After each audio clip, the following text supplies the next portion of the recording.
So we're in 1 Peter 4:12-19. It says, "Beloved, do not be surprised at the fiery ordeal that is taking place among you to test you as though something strange were happening to you.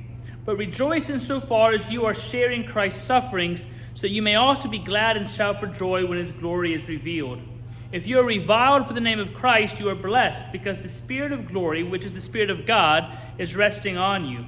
But let none of you suffer as a murderer, a thief, a criminal, or even a mischief maker. Yet, if any of you suffers as a Christian, do not consider it a disgrace, but glorify God because you bear this name.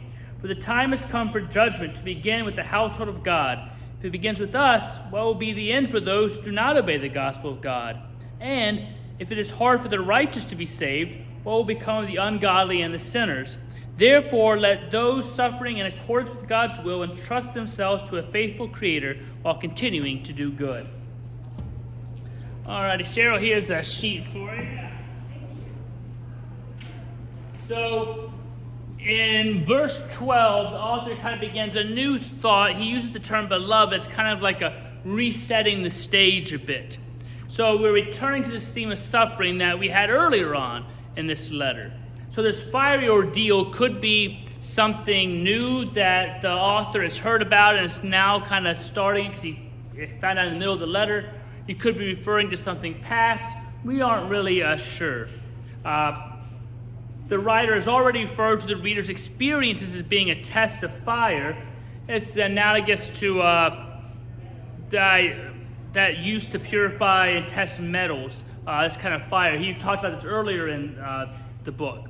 There's another sense in which the fiery ordeal is appropriate here as the language of eschatology. That's the doctrine of the end times. So remember, we've talked about how they thought the end was very, very soon. So they're kind of like, hey, the world's going to end, and that's the thing. By the time we get to 2 Peter, there's like, maybe it's not going to happen quite so soon. We're not sure. What's interesting is, like, the judgment will begin with the household of God. There's nothing of this kind of rapturous thing of, oh, people who are Christians get spared all the judgment. They just fly away and their cars are empty and any of that stuff. None of that here.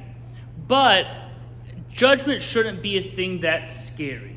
We talked about this a while back with the book of Revelation that, when you have faith and trust in God, judgment's a good thing. It talks about how you can shout for joy at this judgment because it's God saying, well done, good and faithful servant, that when we are in Christ, God sees Christ's righteousness instead of our failure. So judgment is a good thing.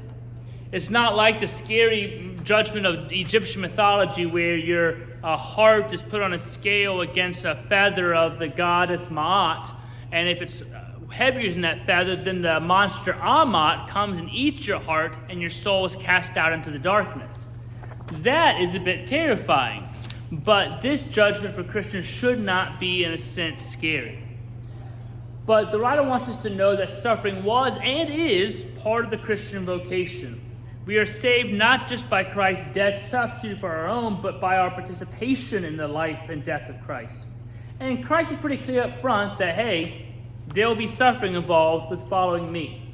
It's kind of like those signs that, like Hershey Park or other places, that say, if you stand here, you will get wet.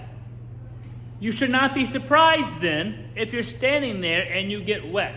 Suffering comes naturally with a Christian life. That doesn't mean that God says, hey, because you're a Christian, I'm just going to make you suffer. It's more like a natural consequence when you live a certain way.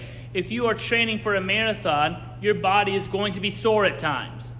It's just the way of it. It's par for the course of what comes along with it. When you do right, sometimes people don't like that you do right.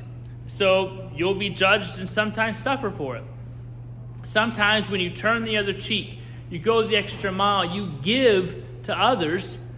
Sometimes the best giving is giving to the point where it hurts a little bit.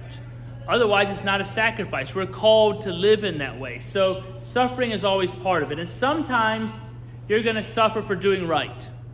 Sometimes you're going to suffer for doing wrong. And sometimes you're going to suffer just because. Bad stuff happens sometimes. But the promise of the gospel is that in the end, all shall be well and all manner of things shall be made well.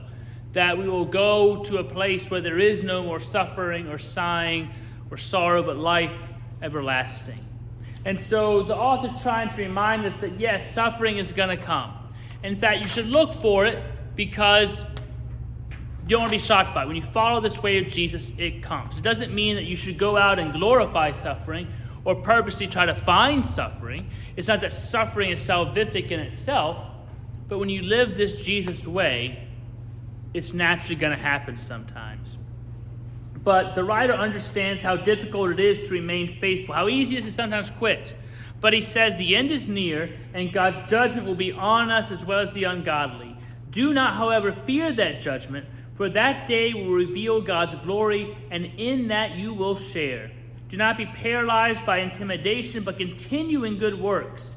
And if you join Christ in suffering, join him also in putting your trust in the faithful Creator. For Christ in both life and death was able to say, Father, into your hands I commend my spirit.